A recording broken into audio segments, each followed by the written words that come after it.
ई कौना देवता के स्थान है।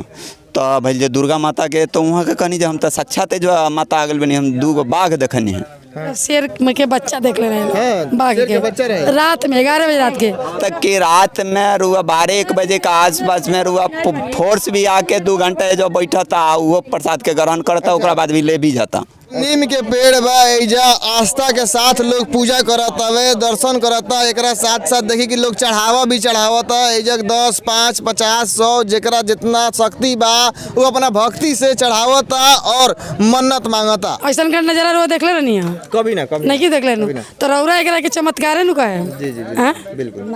आज तक नीम का पेड़ से माता रानी का आशीर्वाद से ही होता। नमस्कार रघुदाता जियो भोजपुरिया, हम राजेश सभी हम पहुंचल बानी मसरख प्रखंड के जजौली गांव में, जहां एक अद्भुत चमत्कार भइल बा और ये नज़ारा देखती हजारों के संख्या में लोग पहुंचत। और तस्वीर देख सकतनी चारों तरफ लोग भरल बा। लोग के कहनाम बा जी नीम के पेड़ जन बा 30 साल पुरान बा। ई पेड़ से दूध टपकता जना के लेके प्रसाद के रूप में लोग ग्रहण करता और आशीर्वाद मांगता माँ से।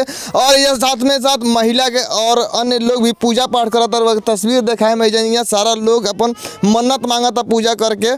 तो जे पूजा करे लोग से बात कई सोमवार से जनबा के नज़ारा लगातार देखे के मिलत हवे और एकरा के लोग चमत्कार मानता, मन्नत भी मांगता। के चमत्कार मानता नहीं। यहाँ सामने मंदिर बा, वहाँ पूजा होत रहा। पहले एजा पूजा ना होता रहा। जब से ही रस टपके लागल सब केहू देखलक, आश्चर्य भइल, काहे कि ऐसा नज़ारा आज तक हमने ना देख रही सर। अब हमने एजा पूजा करता नहीं। यहाँ लोग बहुत दूर दूर से आवता, दूर से लोग आवता, मोतिहारी से, समस्तीपुर से, गोपालगंज से लोग पूजा करे होता, पूजा करे और ये नज़ारा देखे। काहे कि जे भी आवता से कहता कि हम ऐसा का देखला ही नहीं की। तो माँ भगवती के तो सब कोई जानता, रोडो जानता नहीं कि माँ भगवती के निवास स्थान नीम के पेड़ है। और नीम के पेड़ में से जब ऐसा चमत्कार निकला था तो के देखे ना भाई। ऐसे यहाँ माँ साक्षात माँ दुर्गा के वास बा।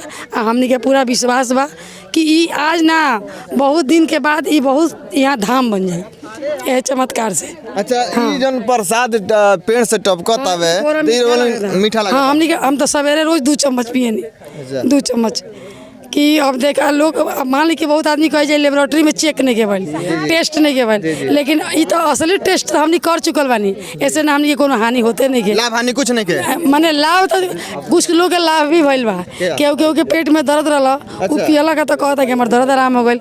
और विश्वास ऐसा चीज बा कि ओकर बीमारी ठीक हो गइल। ठीक बा। देखिए कि दशहरा के पहले माँ के जनबा की जन साक्षात प्रकट भइल बनी। नीमिया माई नाम देवल बा ई पेड़ के, जो नीम के पेड़ से जनबा प्रकट भइल बनी। और कुछ लोग का नाम बा कि प्रसाद पिए वाला के पेट के दर्द भी ठीक हो गइल बा। बहुत दूर दूर से लोग आवता, दूर दूर से लोग आवता जी जी। कल तक गोपालगंज से भी लोग आई रहे, रुआ चंपारण से, एक आदमी मीरगंज से, यहाँ तो ढेर दूर दूर से लोग भी आवता। अच्छा जी, लोग पूजा करता। जी जी पूजा करता अपना रात दिन लोग जब मेला लगेला रहा जी 9 बजे रात तक, सुबह 5 बजे से लेके 9 बजे रात तक लोग आवता। पेड़ से दूध टपकता, ये 24 घंटा टपकता कि जी ना 24 घंटा 24 घंटा जी 24 घंटा। यहाँ तक कि रात में रुआ 12-1 बजे का आसपास में रुआ फोर्स भी आके 2 घंटा जो बैठा था वो प्रसाद के ग्रहण करता, ओकरा बाद भी ले भी जाता। अच्छा जी। पुलिस भी पहुंचा था, प्रसाद लेता है। अच्छा जब से आइल बनी 1 मिनट बंद भइल बा टपकता नु। ऐसा का नजारा रो देख ले रहनी है कभी ना कभी नहीं देख ले तो रौरा एकरा के चमत्कार नु का है। जी जी बिल्कुल। आज तक नीम का पेड़ से माता रानी का आशीर्वाद से ही होता। दर्शन दिले बनी साक्षात, काहे कि अभी 5 साल पहले भी साक्षात दर्शन दे चुकल बनी। 5 साल पहले जी, जब अभी मंदिर के नींव पर रहे तो अनगढ़िया गंडामन के बाबा यह रास्ता से क्रॉस करता नहीं। अच्छा। तो वहाँ का मैं अभी कल 1 रोज बाद में है मिट्टीकरण होते रहे रोड के, तो वहाँ का कहनी जी ई कौना देवता के स्थान है। तो भैया दुर्गा माता के तो वहाँ का कहनी जो हम तो साक्षात जो माता आ गल बनी, हम 2 बाघ देखनी है। 11 बजे रात के रोड क्रॉस अपना घरे जाता है। 5 साल पहले 2 बाघ देखल गई। हाँ 5 साल पहले। अच्छा। 2 बाघ। ओकरा बाद भइल जे कहीं जंगल उंगल है नहीं खे, यहाँ साक्षात आ गई बनी।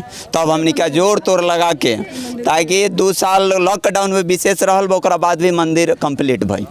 माई के मंदिर बन चुकल बा, पूजा पाठ जा हुई। 5 साल पहले भी कोई पुजारी रहे, चमत्कार भई चमत्कार भई रहे रहे। कि वे शेर में के बच्चा देख ले हाँ, रहे बाघ शेर के बच्चा रहे। रात में 11 बजे रात के उनकर दुकान बंद करके एक बाइक से जात रहनी, तो उनकर एक क्रॉस कर लौक कहले कि यहाँ कहाँ से आ गए बाघ।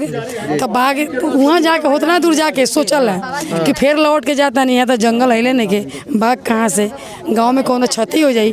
तो उनका याद आयल कि उनकर बाबा कभी कहला लगी कभी भी रात में पीछा लौट के ना जाइए जाला, तू बिहान जाइए। ई देवी माँ के का नाम देनी है? निमिया माई। निमिया माई पूजा कहनी है। हाँ का लगता पहले देखलर नहीं है कबो? ना ऐसा ना देख रही कहियो कहियो ना। ना। का मांगता नहीं पूजा पूजा करके? संसार के रक्षा करी है माई। अब रौरा हमरा घरे आगे थे। जी पूजा करके ये मांगनी है। हाँ ये मंगनिया से संसार हमर बनल। एजा कोरोना बुझाइल हो ना हम तो सुइयो नहीं खिले ले सुइयो नहीं खिलेला अभी ना, अब ही लेना हम तो कोरोना के चबा ले। तो कुछ प्रसाद खाए वाला लोग के कहता कि पेट के दर्द भी ठीक हो जाता। एकदम बिल्कुल ठीक, बिल्कुल सही बा। लोग पूजा करता, चढ़ावता, मन्नत मांगता। सब भक्त लोग का मन्नत पूरा होता माँ के कृपा से।